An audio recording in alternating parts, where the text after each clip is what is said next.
Tehran में US और Israel का बड़ा हमला देखने को मिला है। हमले में असेंबली बिल्डिंग तबाह हो गई है। खामेनेई के उत्तराधिकारी के लिए बैठक ली गई थी। नए नेता चुनने वाली जगह पर यह हमला हुआ है। सोचिए कितना टारगेटेड अटैक है। मतलब अभी भी सूचनाएं जो हैं वो साझा की जा रही हैं। अभी भी सूचना इजरायल के पास है, अभी भी सूचना अमेरिका के पास है। खामेनेई के उत्तराधिकारी के लिए जहां पर बैठक होनी थी वहीं पर यह हमला किया गया। मतलब अभी भी अमेरिका बता रहा है, इजरायल अपनी मंशा गिना रहा है कि हम तुम्हें छोड़ेंगे नहीं, हम तुम्हें मारेंगे और जरूर मारेंगे। ये वही हो रहा है। तेहरान में यूएस जो है वो वहां पर यूएस ने अटैक किया है। हमले में असेंबली बिल्डिंग में बैठक होनी थी, वो पूरी असेंबली बिल्डिंग तबाह हो गई। उसकी तस्वीरें भी हम आपको दिखा रहे हैं। तेहरान में असेंबली बिल्डिंग तबाह हो गई है। यहीं पर खामेनेई के उत्तराधिकारी को चुनने के लिए बैठक होनी थी और वहीं पर यह धमाका हो गया। तेहरान में यूएस और इजरायल का बड़ा हमला देखने को मिला है। हमले में असेंबली बिल्डिंग तबाह हो गई है। खामेनेई के उत्तराधिकारी के लिए बैठक ली गई थी। नए नेता चुनने वाली जगह पर यह हमला हुआ है। सोचिए कितना टारगेटेड अटैक है। मतलब अभी भी सूचनाएं जो हैं वो साझा की जा रही हैं। अभी भी सूचना इजरायल के पास है, अभी भी सूचना अमेरिका के पास है। खामेनेई के उत्तराधिकारी के लिए जहां पर बैठक होनी थी वहीं पर यह हमला किया गया। मतलब अभी भी अमेरिका बता रहा है, इजरायल अपनी मंशा गिना रहा है कि हम तुम्हें छोड़ेंगे नहीं, हम तुम्हें मारेंगे और जरूर मारेंगे। ये वही हो रहा है। तेहरान में यूएस जो है वो वहां पर यूएस ने अटैक किया है। हमले में असेंबली बिल्डिंग में बैठक होनी थी, वो पूरी असेंबली बिल्डिंग तबाह हो गई। उसकी तस्वीरें भी हम आपको दिखा रहे हैं। तेहरान में असेंबली बिल्डिंग तबाह हो गई है। यहीं पर खामेनेई के उत्तराधिकारी को चुनने के लिए बैठक होनी थी और वहीं पर यह धमाका हो गया। इस बीच इस जंग से जुड़ी एक और अपडेट आ गई है मेरे पास।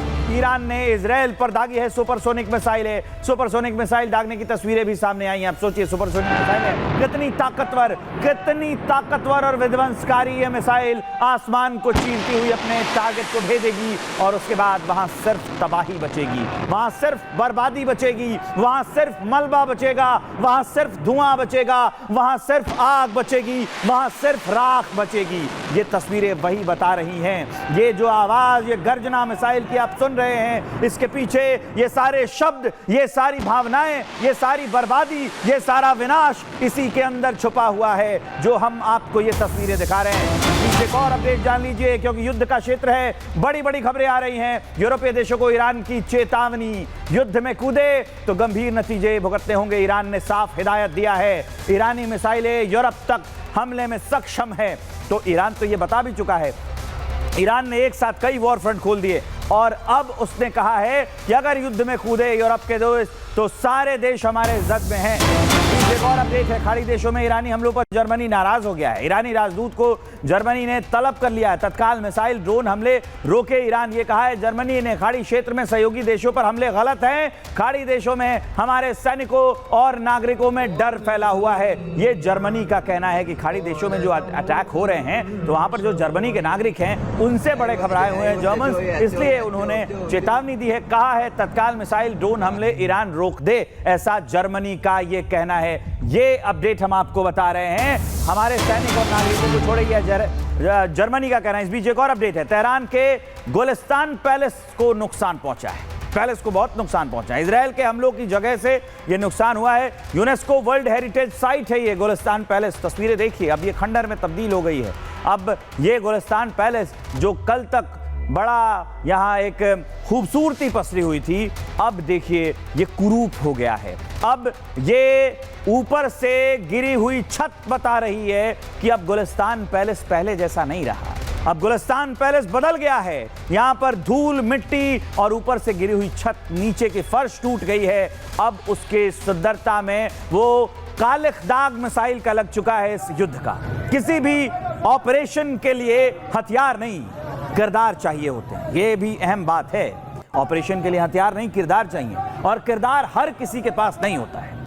क्योंकि सच यही है, रणनीति कागज पर बनती है लेकिन जीत भरोसे पर टिकती है। भीड़ शोर करती है लेकिन इतिहास कुछ भरोसेमंद के कंधों पर लिखा जाता है।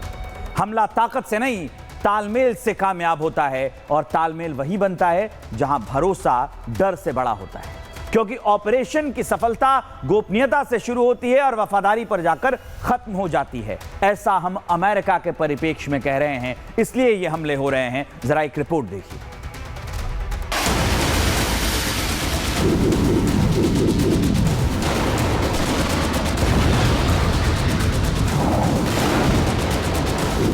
खाड़ी देशों से विश्व युद्ध का बिगुल फूंकने वाले अमेरिका ने यह साफ कर दिया है कि अगले कुछ घंटे में ईरान अब तक की सबसे विध्वंसक तबाही झेलने जा रहा है। 3 दिन में अमेरिका ऑपरेशन एपिक फ्यूरी के 3 चरण पूरे कर चुका है। पहले चरण में अमेरिका ने ईरान की टॉप लीडरशिप को खत्म कर दिया है, तो दूसरे चरण में ईरान के एयर डिफेंस सिस्टम, रडार और मिसाइल लॉन्च सिस्टम को नष्ट कर दिया गया है। तीसरे चरण में अमेरिका ईरान के परमाणु कार्यक्रम को मिट्टी में मिला रहा है। लेकिन चौथे चरण में क्या होगा, खुद अमेरिकी विदेश मंत्री मार्को रूबियो से सुन लीजिए। Again, I'm not going to give away the details of our tactical efforts, but the hardest hits are yet to come from the U.S. military. The next phase will be even more punishing on Iran than it is right now. America पूरी रणनीति के तहत Iran में तबाही मचा रहा है। इसके लिए बाकायदा अमेरिका के गैंग्स ऑफ 8 सुपर एक्टिव हैं। ऑपरेशन की minute to minute monitoring America का गैंग्स ऑफ 8 ही कर रहा है। ट्रम्प के ये वही 8 राजदार हैं जिन्होंने हमले से पहले ही ईरान का अंजाम तय कर दिया था। गैंग्स ऑफ 8 अमेरिका की सत्ता का सबसे गोपनीय और ताकतवर समूह माना जाता है। गैंग्स ऑफ 8 में सदन के अध्यक्ष, सदन के अल्पसंख्यक नेता, सीनेट के बहुमत नेता, सीनेट के अल्पसंख्यक नेता, सीनेट के इंटेलिजेंस कमेटी के अध्यक्ष, इंटेलिजेंस कमेटी के उपाध्यक्ष, हाउस इंटेलिजेंस कमेटी के अध्यक्ष और हाउस इंटेलिजेंस कमेटी के रैंकिंग सदस्य शामिल हैं। किसी भी बड़े सैन्य अभियान से पहले राष्ट्रपति को इस ग्रुप को भरोसे में लेना जरूरी होता है। संसद के इन 8 शक्तिशाली नेताओं के बिना सैन्य अभियान की कल्पना करना भी बेमानी है। आमतौर पर किसी भी ऑपरेशन से पहले राष्ट्रपति को पूरी इंटेलिजेंस कमेटी को जानकारी देनी चाहिए, लेकिन जब हालात ठीक नहीं हो और राष्ट्रपति को लगे कि जानकारी लीक होने से मिशन खतरे में पड़ सकता है, तो वो गैंग्स ऑफ 8 का सहारा लेते हैं। मिशन की जानकारी सिर्फ गैंग्स ऑफ 8 तक सीमित रखी जाती है। ईरान के मामलों में भी यही हुआ। अमेरिका ने ईरान को कूटनीति के जरिए घुटनों पर लाने की कई बार कोशिश की, लेकिन ईरान अपनी जिद पर अड़ा रहा। ईरान अपने परमाणु कार्यक्रम का विस्तार करता रहा। यही कारण है आज ईरान की टॉप लीडरशिप खूनी सनक का शिकार हो चुकी है। बड़ी बात यह है कि ईरान पर मिसाइलों की आग कब तक बरसेगी, कितने दिन बरसेगी, खुद अमेरिका भी नहीं जानता। Someone was screaming, how long will it take? I don't know how long it'll take. We have objectives. We will do this as long as it takes to achieve those objectives, and we will achieve those objectives. Iran के साथ America Israel की जंग हर मोड़ पर बदल रही है। Iran पीछे हटने को तैयार नहीं है। 2500 बैलिस्टिक मिसाइलों के भंडार का मुंह ईरान ने खोल रखा है। Bureau report, Republic Bharat. Iran के निशाने पर केवल अमेरिका इजराइल नहीं, बल्कि अरब के भी अधिकतर देश हैं। सऊदी अरब अमेरिका का बड़ा पार्टनर है, जहां की अरामको और रास तनूरा रिफाइनरी को निशाना बनाया गया। इन हमलों में सऊदी की तेल रिफाइनरी को भारी नुकसान पहुंचा है। कतर पर ईरान ने करीब 100 मिसाइल हमले किए हैं, जिसमें अमेरिका का रडार सिस्टम भी तबाह होने का दावा किया जा रहा है। बहरीन में अमेरिका के बेस पर ईरान ने हमला कर दिया। इस हमले में यूएस का बेस ध्वस्त हो गया, ये खबर है। इजराइल के पड़ोसी मुल्क जॉर्डन की बात करें तो यहां पर अमेरिका के F-22 की तैनाती है और अमेरिकी हेडक्वार्टर पर भी ईरान ने हमला कर दिया है। कुवैत पर ईरान ने 100 से ज्यादा मिसाइलों से एक साथ अटैक कर दिया। इसमें अमेरिकी दूतावास और अमेरिकी बेस को निशाना बनाया गया।